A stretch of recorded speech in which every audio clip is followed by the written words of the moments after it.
Israel যেসব শর্ত না মানলে সেপ্টেম্বরে ফিলিস্তিনকে স্বীকৃতি দেবে যুক্তরাজ্য। Reuters, London. প্রকাশ ৩ জুলাই ২০২৫-০০-৫৫। যুক্তরাজ্যের প্রধানমন্ত্রী কিয়ার স্টারমার গতকাল সোমবার স্কটল্যান্ডের টার্নবেরি গলফ মাঠে ছবি। রয়টার্স, ইসরায়েল কিছু শর্ত না মানলে আগামী সেপ্টেম্বরে ফিলিস্তিনকে রাষ্ট্র হিসেবে স্বীকৃতি দেবে যুক্তরাজ্য। মঙ্গলবার নিজ মন্ত্রিসভার সদস্যদের সঙ্গে আলোচনায় কথা বলেছেন যুক্তরাজ্যের প্রধানমন্ত্রী কিয়ার স্টারমার।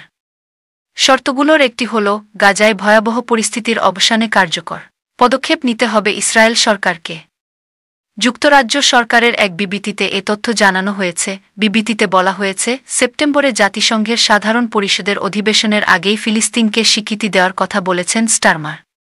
ইসরায়েল গাজায় ভয়াবহ পরিস্থিতির অবসানে পদক্ষেপ না নিলে, যুদ্ধবিরতিতে না গেলে, পশ্চিম তীরে দখলদারি থামানোর বিষয়ে প্রতিশ্রুতি না দিলে এবং দ্বিরাষ্ট্রীয় সমাধানের জন্য দীর্ঘমেয়াদী শান্তি প্রক্রিয়ার প্রতিশ্রুতি না দিলে এই স্বীকৃতি দেওয়া হবে। বিবৃতিতে আরও বলা হয়েছে, তিনি স্টারমার আবারও জোর দিয়ে বলেছেন, ইসরায়েল ও হামাসের মধ্যে কোনো তুলনা চলে না।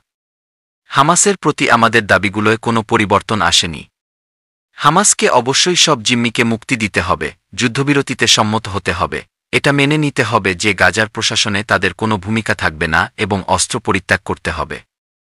গ্রীষ্মকালীন ছুটির মধ্যেই মঙ্গলবার মন্ত্রিসভার বৈঠক ডাকেন যুক্তরাজ্যের প্রধানমন্ত্রী স্টারমার। এই বৈঠকেই ফিলিস্তিনকে স্বীকৃতি দেওয়ার সিদ্ধান্ত নেন তিনি। বৈঠকে তিনি ইউরোপের অন্য নেতাদের সঙ্গে নিয়ে প্রস্তাবিত নতুন একটি শান্তি পরিকল্পনা এবং গাজায় মানবিক সহায়তা বাড়ানোর উপায় নিয়ে আলোচনা করেন। ফিলিস্তিনকে স্বীকৃতি দিতে স্টারমারের উপর চাপ ক্রমেই বাড়ছিল। দিন কয়েক আগে ফিলিস্তিনকে স্বীকৃতি দেওয়ার দাবি জানিয়ে তার উদ্দেশ্যে চিঠি লেখেন যুক্তরাজ্যের একজন আইন প্রণেতা। তাদের মধ্যে স্টারমারের দল লেবার পার্টির আইন প্রণেতারাও ছিলেন।